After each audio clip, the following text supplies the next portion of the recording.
Hi guys, it's Jessie. Welcome to the Girl Wake Up podcast. No, it's been a minute. It's okay. Let's jump right into it.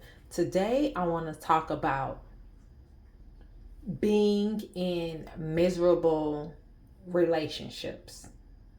This is miserable. I'm talking about any relationship in your life.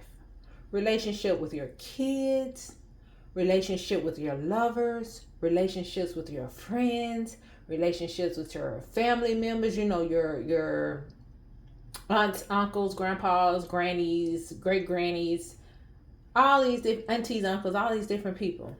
Okay, let's start off with why don't we start off with the relationship with the kids? And if you hear footsteps, that's Cupcake. Sorry, she's walking around the house. So the relationship with your kids.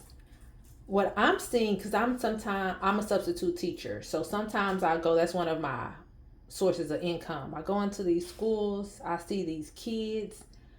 You can always tell how a kid was raised based on their actions at school, right? And I'm talking about kids being independent. Like I'm talking about from pre-K all the way up to 12th grade, right?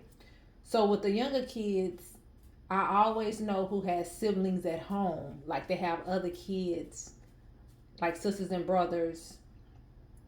This with these kids, the ones that have sisters and brothers, they seem to be more independent.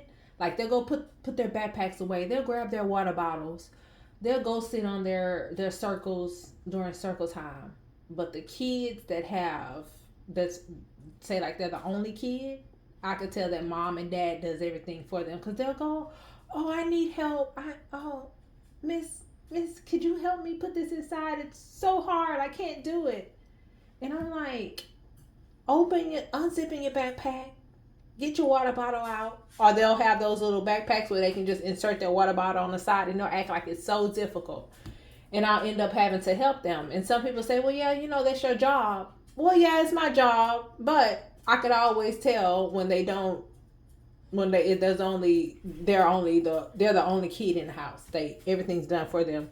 But the other kids that have those siblings, they run. They go take that jacket off. They take their water bottle out. They zip in their backpack up, and they're like done, and they sit down. Um, and as far as the school age kids,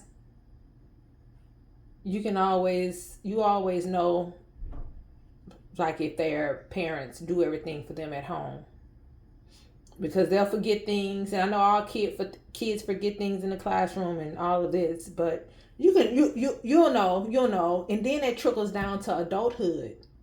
It'll take you a long if you start off doing everything for your kid. In the long run, they'll stay at home with you longer. It'll take them longer to find jobs that they really like after college, or if they even go to college. Like it's things like that. And then also, let's move on to friendships. If you all have friends and they are not where they want to be in life, I'm talking about adult friends, they are not where they want to be in life. And you give them different ways to make money and to better themselves and to get a better job, the correct schools to go to, and they just uncomfortably comfortable where they're at, meaning they not bringing in enough income. They hate their job. They hate their coworkers, but they still staying at the job because they think that they can't do better. You done gave them the master plan, like the spreadsheet of what they need to do to get out that situation, and they still in that situation, and they calling you every day, and they miserable, complaining about the same old thing for years and years and years. Y'all, their relationship, cut that off. Like, tell your friends, say, look, you've been talking about the same thing since 2009. This is 2024.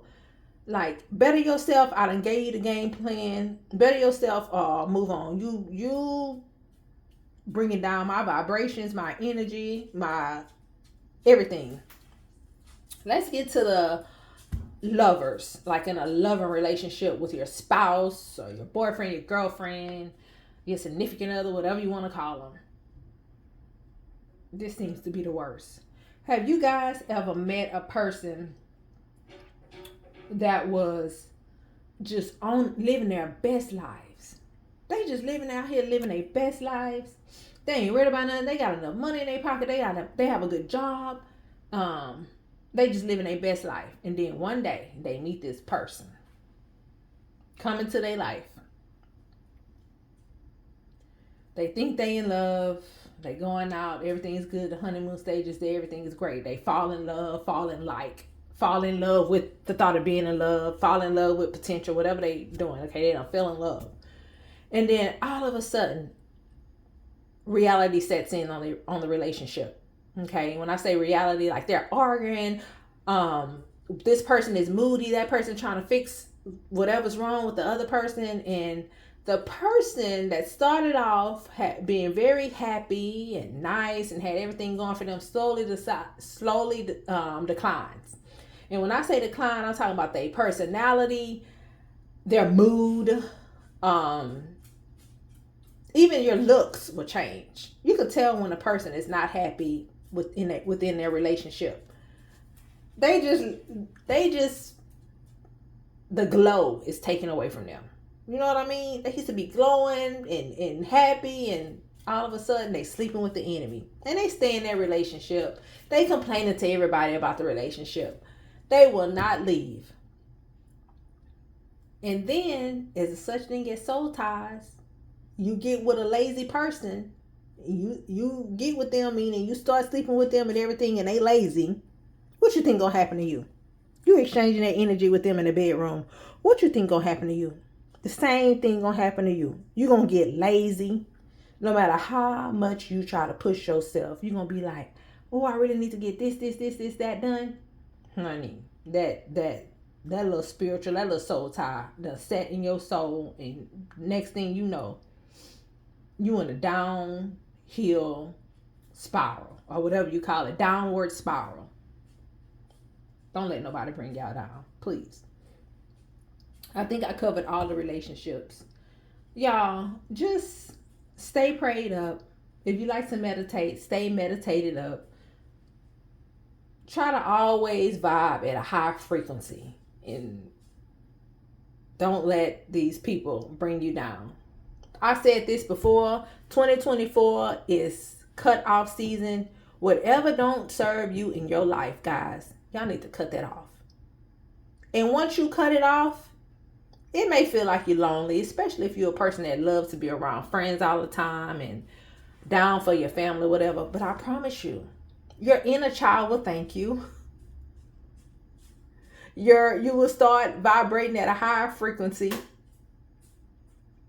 And you'll notice that you'll get more done. There's nothing worse with talking on the phone with somebody that's vibing low, at a low vibration. You get off the phone with them and you be like, damn, I'm tired.